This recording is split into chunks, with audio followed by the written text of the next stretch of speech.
The Carlyle Group is a global alternative asset management group. In a nutshell, they buy and sell companies using private investors' money. The story of the Carlyle Group is the story of a new kind of capitalism emerging in America. We'll start the story with this guy, Frank Carlucci.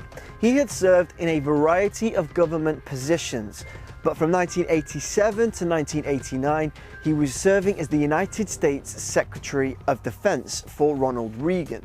He changed the rules on procurement at the Pentagon so that companies would be put on long-term supply contracts. He also had to cooperate with Operation 111 Wind, an investigation looking into corruption at the Pentagon with officials being bribed to secure large defense contracts. 6 days after he finished his term as Defense Secretary, he went straight to the Carlyle Group. And he advised Carlyle to take a look at a company called BDM. They had been hit hard by Operation Wind, and their share price had plummeted. Eventually, Carlyle acquired BDM for $130 million.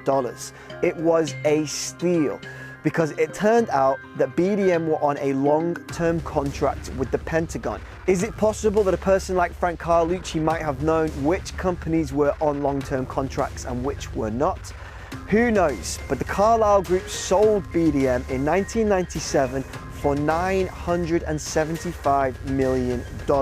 After Frank Carlucci came the appointment of James Baker. He had worked in politics for 18 years. He'd led presidential campaigns for President Ford, Reagan, and Bush. He'd served as Chief of Staff, as Secretary of the Treasury, and eventually as Secretary of State under George Herbert Walker Bush. He was and is a big deal. People know me. I'm kind of a big deal. But it wasn't going to just be former White House staff joining the ranks at Carlyle. Before long, the former president himself, George Bush Sr., would be giving speeches on Carlyle's behalf. He was senior advisor to Carlyle's Asia Investment Board. Neither the Carlyle Group nor the former president have been forthcoming in the way that he was remunerated for his relationship with the Carlyle Group. The former South Korean president, Park Tae-jun, was also now working for Carlyle, and he'd helped them secure nearly $1 billion in Coram Bank.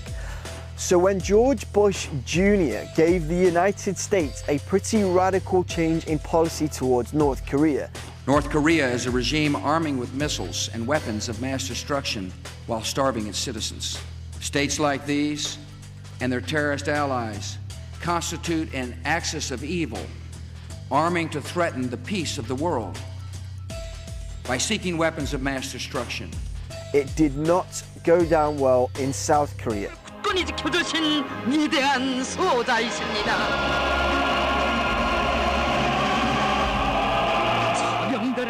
It caused a lot of tensions when the new policy provoked North Korea into doing what it does best, issuing threats. And threats and instability are not good for business. It was widely reported at the time that Daddy Bush, still acting in his role of Carlyle's Asia advisor, sent a strongly worded memo to his son through a former ambassador, and he argued that he should continue negotiations with North Korea. And sure enough, by July, the Secretary of State announced that talks with North Korea would resume. Perhaps it was simple fatherly advice. Nevertheless, it showed just how much influence Daddy Bush had over policy in the United States, whilst he worked for a private company profiting from decisions that government made. Send every available ambulance, everything you got to the World Trade Center now. Before long, the Carlyle Group found themselves at the center of a huge controversy. On September the 11th, 2001, Carlyle were holding their annual investors' dinner in Washington, D.C. In attendance was James Baker, Frank Carlucci, and George Bush Sr., who left on the morning of the attacks. Also in attendance was a man by the name of Shafiq bin Laden, the half-brother of Osama bin Laden. And it was just 6 days later that George Bush Jr., the current president, would name Osama bin Laden as the prime suspect. There's an old poster out west, as I recall, that said, "Wanted, dead or alive." The bin Laden family maintained they had severed all contact with their estranged brother in 1991 when he lost his Saudi citizenship. But the connections between Bush Sr. and the bin Ladens through the Carlyle Group raised a few eyebrows in the United States at the time. Carlyle said that the bin Laden family had invested just $2 million. But other sources said the actual amount was much higher. The Wall Street Journal ran an article suggesting that Bush, Baker and Carlucci had all met with the bin Laden family at their headquarters in Jeddah on more than one occasion. And that in the ensuing war on terror, the bin Laden family might actually profit from the hunt for their own brother because of their investments in Carlyle. So Carlyle were forced to terminate the relationship between themselves and the bin Laden family, and it was all pretty embarrassing.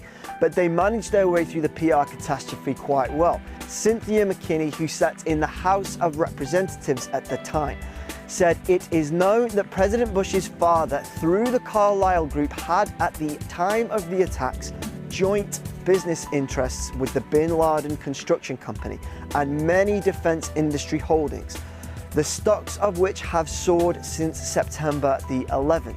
It all looked pretty damning on paper. The President of the United States was the son of George Bush Sr., who was involved in the work of the Carlyle Group, which managed investments from the bin Laden family, which looked set to profit from the war which was already being spoken about. Our war against terror is only beginning. It wasn't made much better when the president, George Bush Jr., announced a massive increase in defense spending in 2003. My budget nearly doubles funding for a sustained strategy. It was made all the more potent by an earmark in the defense budget of $476 million for the development of a mobile howitzer gun called the Crusader, which was manufactured by a company called United Defense, who were owned by, you guessed it, the Carlyle Group. Carlyle's head of communications, Christopher Ullman, would later say it was one of Carlyle's best investments. Defense contractors weren't the only companies increasing their share price in the years following September the 11th. Intelligence agencies were starting to swell too. For more information about that, take a look at our video on the history of NSA wiretapping. It's there. So in 2007, George Bush, as you guys know, would announce Mike McConnell as the Director of National Intelligence from his previous role at Booz Allen Hamilton. 1 year later, right in the middle of his term as Director of National Intelligence, the Carlyle Group made their move to buy Booz Allen Hamilton. In 2008, Mike McConnell headed straight back to his former employer, now a Carlyle Group company. Needless to say, Forbes reported that from their initial $910 million investment, the Carlyle Group made a tidy $2 billion in realized and unrealized profits from the Booz Allen Hamilton deal.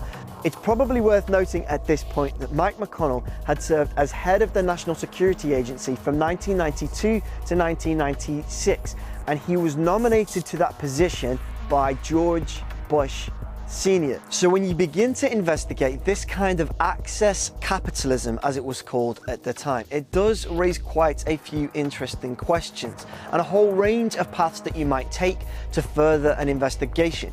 But we'll let you guys decide where we head next with this.